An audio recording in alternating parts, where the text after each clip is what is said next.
მიყვარს ისლამისტი დედოფალი, რომელიც მზადაა გამოავრინოს პრობლემები საკუთარ საზოგადოებაში, რადგან შეიძლება იფიქროთ, რა იცის თეთრკანიანმა გოგომ იმაზე, თუ რამდენად პრობლემურია ისლამი. და ამაზე გიპასუხებდით, შეიძლება მართალი ხართ, შეიძლება არაფერი ვიცი. მაგრამ იქნებ მოусმინოთ ამ ქალებს, რომლებმაც პირდაპირ საფრთხეში ჩააგდეს საკუთარი სიცოცხლე, რომ საკმარისად მამაცები ყოფილიყვნენ და გაეზიარებინათ თავიანთი საზოგადოების პრობლემები. და თუ მათაც არ მოусმენთ, მაშინ ღმერთმანი პრობლემა თქვენშია და არა ჩვენში.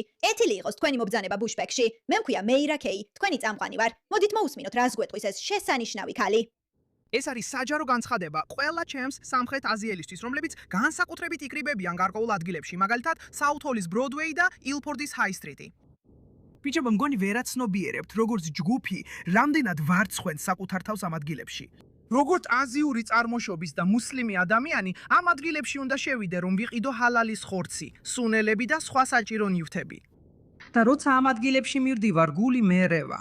თითქოს ცუდად ხვდები. არ მინდა იქ ყოფნა. რატო? გითხარი რატო? რა შეიძლება იყოს მიზეზი, რომ ცუდად ხდები შენ სუბანში შესვლისას, როცა შენი რელიგიისთვის საჭირო ხორცის ყიდვა გჭირდება? გითხარი, გთხოვ, გითხარი. იმიტომ რომ ყოველ მეტრში ყოველთვის არის ვიღაც კაცი ჩვენი ქვეყნიდან. ან ისინი სულიად მოხუცები არიან და სოციალური ეტიკეტის გრძნობა არ აქვთ, ასე რომ ისინი თვალებით გშიშვლებენ. ნიშნულობა არ აქვს, რამდენად მოგძალებულად გინდა იყო. და მერე არიან ის ბიჭები, რომლებიც აქ ჩამოვიდნენ ჩვენი ქვეყნიდან, დიდი ჯიპებით, მაგრამ ფანჯრიდან ასე გამოყოფილი ენით იყურებიან და ქალებს მუდმივად უყურებენ. ვგულისხმობ. იქნებ, უბრალოდ იქნებ. პრობლემა არ არის უბნები. იქნებ ეს იმ რწმენის სისტემაშია, რომელსაც ეს კაცები იზიარებენ და ფიქრობენ, რომ ქალებს ასე უნდა მოექცნენ. ბიჭებო, გთხოვთ, ცოტა თავშეკავება გამოიჩინეთ, განსაკუთრებით იმ ხალების მიმართ, რომლებიც ცდილობენ უფრო მოგძალებულად ჩაიცვან. ჩვენ იქ მხოლოდ რამდენიმე ნივთის ასაღებად მივდივართ, ვტოვებთ და სახლში მივდივართ. გულისხმობ, ხომ იფიქრებდი, რომ ამ კაცებს თავიანთი ქალების მიმართ პატივისცემა ექნებოდათ, არა? ანუ ერთი რამეა, თუ მათი რელიგია ეუბნება, რომ იცოდე, ურწმუნოებს დაედევნე, იმ ქალებს საზიზგრად მოექეცი, იმსახურებენ ამას და ყველა ის სისულელე და უაზრობა, რასაც ისინი ლაპარაკობენ. მაგრამ თუ შენი საკუთარი ქალები ამაზე ჩივიან, მაშინ შეიძლება ეს პრობლემა მართლა რეალური იყოს. მაგრამ სინამდვილეში გული მიჩქარდება. მე წება შფოთვა, როცა ვფიქრობ ამ ბინძელი აზროვნების კაცებზე, რომლებსაც არანაირი სოციალური ეტიკეტი არ აქვთ. სულაც არ ადარდეთ, რომ ასე დაჟინებით გიყურებენ, თვალსაც კი არ ახამხამებენ. სოციალურ ეტიკეტზე არ არის საუბარი, ძვირფასო. თუმცა ძალიან ვაფასებ ამ ვიდეოს, რადგან ამტკიცებ ყველაფერს, რასაც მთელი ამ დროის განმავლობაში ვამბობდი. ეს არ ეხება სოციალურ ეტიკეტს, ეს ეხება მათ რწმენის სისტემებს. ისინი ფიქრობენ, რომ შენ უბრალოდ მათ გასაბედნიერებლად და გამოსაყენებლად ხარ. მხოლოდ ეს, ამისთვის ხარ იქ. იმისთვის, რომ მათთვის შვილები გააჩინო, ან არ ვიცი, თავი უკეთ აგრძნობინო ძალაუფლების მხრივ, რადგან ძალაუფლების ბალანსი იმდენად არასწორია. არაფერი გსმენიათ იმაზე, რა გპირდებიან თქვენ. იცით, როგორ გპირდებიან მომავალში. შენი ქმარი მიიღებს ამ 62 ქალს, რომლებიც ქმრებისთვის ხორცის საყიდლად გადიან, მაგრამ შენ იქნები ერთ-ერთი იმ 62-22 ქალწულიდან. ეს არ არის მშვენიერი, ეს არ არის უბრალოდ ძალიან კარგი. ეს უბრალოდ გაჩვენებთ ყველაფერს, რაც უნდა იცოდეთ იმის შესახებ, თუ რამდენად სცემენ ისინი პატივს საკუთარ ხალხს. და შეიძლება ესეც თქვა? ზუსტად ვიცი, რომ ჩემ საზოგადოებაში კაცების საქმეა ქალები დაიცვან ამ საზიზღარი ტიპებისგან. ეს მათი საქმეა. რა ხდება ამ საზოგადოებაში, რომ თავად კაცები ავიწროებენ საკუთარ ქალებს? ქალებს საკუთარი კაცებისგან სჭირდებათ დაცვა. არ არის კარგი. იცი, რამდენად უხერხულად გძნობს ხალი თავს, როცა უბრალოდ ცდილობს საჭმელი იყიდოს. ან ტანსაცმლის მაღაზიაში შევიდეს, ან თუნდაც ჰიჯაბის მაღაზიაში. ეს ის უბნებია, სადაც ეს მაღაზიებია. ასე რომ, სხვა არჩევანი არ გვაქვს და იქ უნდა წავიდეთ. მეორეც, ქუჩებში სიბინძურია. რატო არის, რომ როცა უმეტესად აზიელებით დასახლებულ უბანში მიდიხარ, რატომღაც ყველგან ნაგავია ქუჩებში? სხვათა შორის აზიელები. ის არ გულისხმობს ჩვეულებრივ აზიელებს. ის საუბრობს კონკრეტულ აზიელებზე, ატისტანური ტიპის აზიელებზე. რატომ არის სიბინძურე? იმიტომ, რომ მათ ნამდვილად არ აინტერესებთ პირდაპირ მნიშვნელობით. იცი, სიტყვების თამაში არ იყო განზრახული მიწაზე ვამბობ. მათ არ აინტერესებთ. უბრალოდ თავისად მიაჩნიათ და ბოროტად იყენებენ. ეს არის მათი მენტალიტეტი ყველგან და სწორედ ამიტომ მათი ადგილები ბინძურია. პაკეტები, შეფუთვები, საფენები, თუ საცხოვრებელ ქუჩაში შეხვალ კარებთან მატრასებია, ძველი საბავშვო ეტლები, ყველაფერი დამტრეულია, თითქოს ნაგავს ყველგან ტოვებენ. იცი, რამდენად სუთ სახელს აძლევ დანარჩენ სამხრეთ აზიელებს, რომლებსაც სუთ სანუგინდარაში ცხოვრება? ოიე კუდრაგი დარარე, ქე ჯაჰილიათ, ელადი იარ ჯაგაჰბე. ანუ დახო აქ უკვე ვერ გავიგე. ბოდიში ვერ თარგმნი. ჩვენ უკვე ვხდებით ცნობილები ამ რაღაცებით, არა, უკვე დიდი ხანია ესია. სამწუხარო ჩვენ არ ვითარდებით და არ ვაუნჯობესებ ჩვენს ქცევას. და მერე მოდის მუყირი აჯატე. კარდი, აქ უკვე ვერ გავიგე, ამენას ვერ ვიგებ. მაგრამ ის ერთადერთი არ არის, ვინც ამ ხალხს ამხელს. მოდი ვნახოთ. არა ღმერთი. ის ონკანია, რაც მილიონჯერ ხსმენიათ. მიყვარს ევოლუცია, მაგრამ თუ 5 წლის წინ მეტყოდით, რომ ასე გამოიყურებოდა ტაოისტური სცენა, რომ ეს ადამიანები იქნებოდნენ ყველაზე პოპულარულები და ყველაზე დიდ ხმაურს ატეხდნენ ტაოისტურ სცენაზე, არ დაგიჯერებდით. თითქოს თქვენს კაცო, დობერტის ბიჭები უბრალოდ საკმარისი არ არიან. უნდა მოვიდეთ და ამ ბიჭებს დავეხმაროთ, რადგან საშინლად არიან, მაგრამ მოდის სინამდვილეში.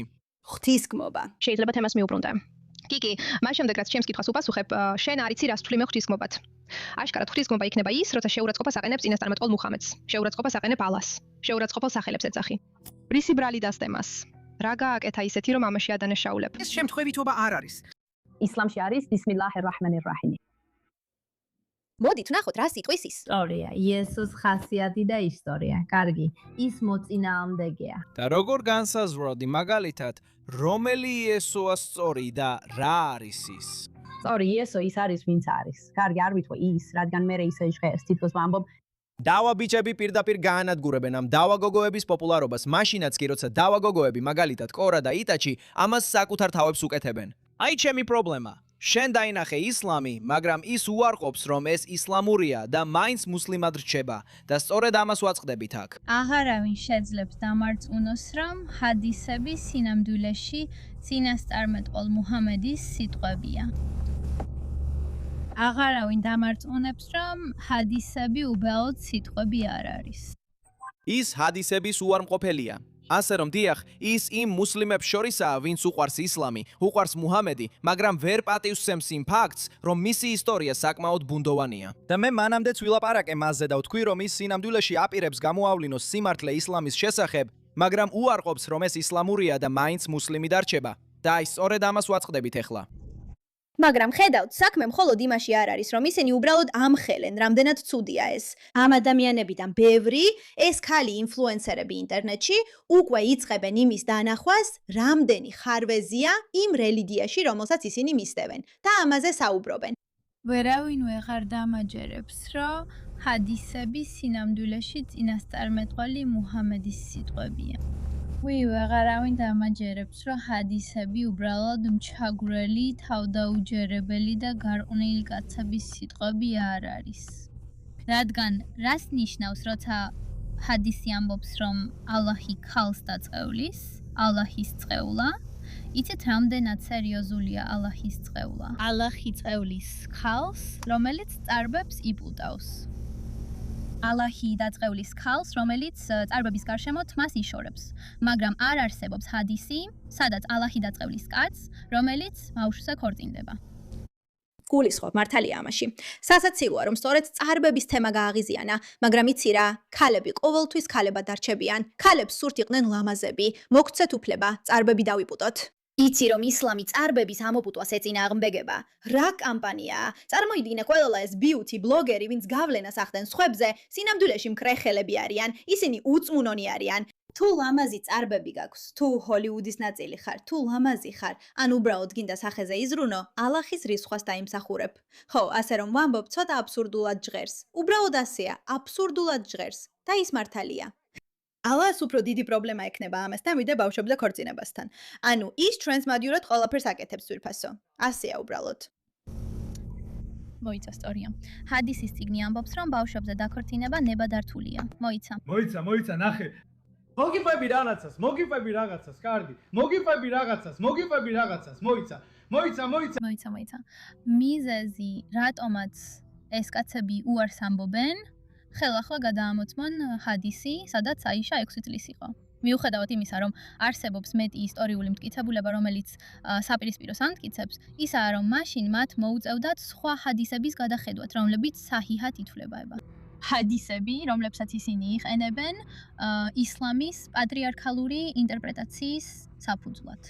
ანუ შენ ამბობ, რომ ისლამიზმი, როგორც პოლიტიკური მოძრაობა, რომელიც რელიგიად ასარებს თავს, სინამდვილეში უბრალოდ პატრიარქატზეა, რომელსაც ყველაფრის დომინირება, ძალადობა, სისასტიკე და ბოროტად გამოყენება უნდა. მართლა? არა. ჰადისები, რომლებსაც ისინი იყენებენ ქალების დასამორჩილებლად, დასამცირებლად, დასაჩუმებლად და კონტროლისთვის. ამიტომ ჩვენი წინასწარმეტყველის სახელის დასუფთავების ნაცვლად ისინი აგრძელებენ მის შეურაცხყოფას და ამტკიცებენ, რომ მას შეეძლო ისეთი საზიზღარი და საშინელი საქმის გაკეთება, როგორიცაა ბავშვის ცოლად შერთვა. როგორც მუსლიმი სტუდენტი, ჩემი არამუსლიმი მეგობრები მეკითხებიან, რატო შეირთო წინასწარმეტყველმა არასრულწლოვანი ცოლი, მაშინ როცა ეს არასწორია. რატომ შეირთო წინასწარმეტყველმა არასრულწლოვანი ცოლი? დიახ, რატომაც არა? თუ შესაძლებლობა გექნებოდა? ვის საფგოლებაზე მოძებნიდა ისეთ სანდო და დიდებულ ადამიანს, როგორც წინასწარმეტყველია და უარს ეთყოდა მას? ვალლაჰ, ექიმო, რომ ფალოდა FCT-ის ბავში მას მივცემდი. ალლაჰი მთელი ეს დრო თოლწინ გვედო. ისინი პედოფილების ხროვა. დაიმახსოვრეთ ჩემი სიტყვები. ეს გოგონა მალე წავა. წავა და ჩვენ მას გულღიად მივიღებთ. წავა, რადგან უკვე ნახა და ვეღარ დაივიწყებს. და არაფერს შეძლებ, რადგან როგორც კი ამას დაინახავ, ყველაფერი დასრულებულია. ასეა. შენ უკვე სწორ მხარეს ხარ. მადლობა ყურადღებისთვის.